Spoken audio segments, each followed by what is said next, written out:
आस्था और उमंग के साथ मनाई मकर संक्रांति। नदी तट और पिकनिक स्थलों पर रही भीड़। होम स्टे कराएंगे बालाघाट की सभ्यता और संस्कृति से रूबरू।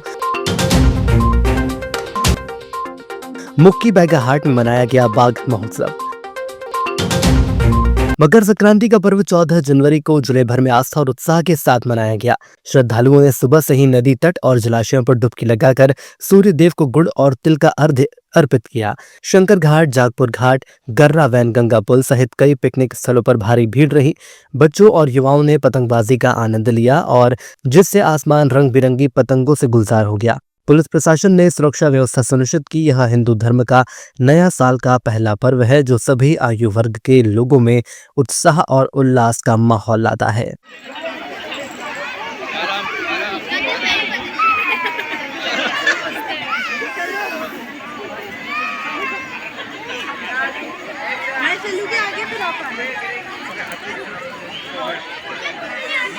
यहाँ से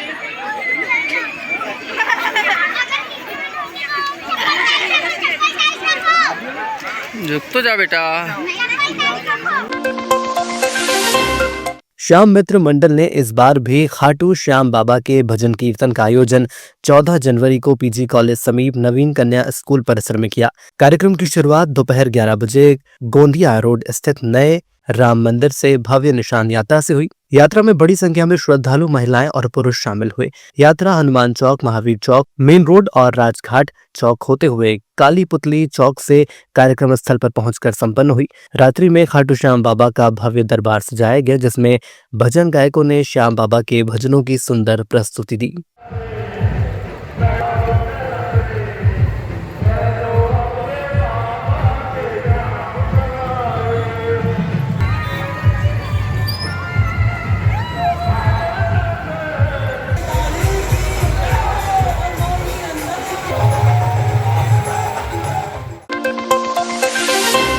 मध्य प्रदेश टूरिज्म बोर्ड और जिला प्रशासन के सहयोग से टेकाड़ी पंचायत के 3 गांव टेकाड़ी, केरा और पीपरटोला में 6 होमस्टे स्थापित किए गए हैं। सांसद द्वारा ग्रामीणों को समर्पित इन होमस्टे का संचालन अनुपमा एजुकेशन संस्था और ग्राम पर्यटन समिति द्वारा किया जा रहा है। केरा में 4 और टेकाड़ी व पीपरटोला में 1-1 होमस्टे पर्यटकों के लिए तैयार किया गया।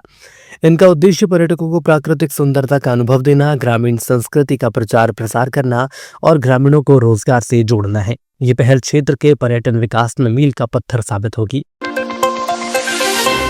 कान्हा राष्ट्रीय उद्यान मुक्की गेट के समीप स्थित बैगाहाट में कार्बेट फाउंडेशन द्वारा सोमवार को बाघ महोत्सव मनाया गया जिसमें करीब 20 स्कूलों के बच्चों को सम्मिलित किया गया।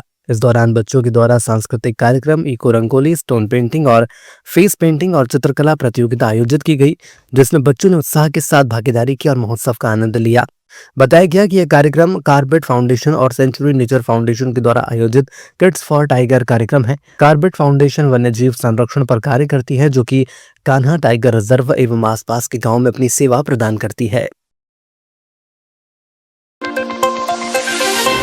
वारासिवनी निवासी गोविंद सचदेव ने सिंधी समाज कल्याण समिति वारासिवनी पर गंभीर अनियमितताओं का आरोप लगाते हुए जांच की गोपनीयता भंग करने की बात कही। 14 जनवरी को पत्रकारों से चर्चा करते हुए सचदेव ने बताया कि समिति 2007 से पंजीकृत है लेकिन अब तक आय व्यय का ऑडिट नहीं कराया गया। समिति का कोई बैंक खाता भी नहीं है और करोड़ों रुपए के गबन का आरोप है। उन्होंने बताया कि मामले में वारासिवनी थाने और पुलिस अधीक्षक को शिकायत की गई लेकिन कार्रवाई न होने पर न्यायालय में परिवाद दायर किया गया। शिकायतकर्ता ने निष्पक्ष जांच की मांग की है। पुलिस वालों को इनका कहना यह आया कि भाई हमको ऑडिट का कोई ज्ञान नहीं है, तो इन्होंने माननीय एसपी साहब से निवेदन किया कि इसको विशेषज्ञ नियुक्त करें ताकि स्थानीय कलेक्टर साहब ने कोषालय अधिकारी और प्लस अन्य 5 सदस्य 6 जांच दल की सदस्यों की टीम गठित करके उसकी जांच कराई जो 3 महीने तक लगातार चलती रही। पुलिस ने दस्तावेज उनसे पूरे जब्त नहीं किए आरोपी से, लेकिन जो भी जब्त किए हैं उन्हीं को देख के उनको तो करना है जरूरी क्योंकि कलेक्टर का आदेश है। तो उनके आदेश पर उन्होंने अपनी जाँच रिपोर्ट करके ऐसा सुनने मिल रहा है मुझे कि लगभग 32 लाख का गबन पाया गया है। ये रिपोर्ट थाने में जा चुकी है। अब ये है कि अभी इन्वेस्टिगेशन का मैटर चल रहा है, तो ऐसे में ये इतनी गोपनीय रिपोर्ट डिस्क्लोज कैसे हो गई।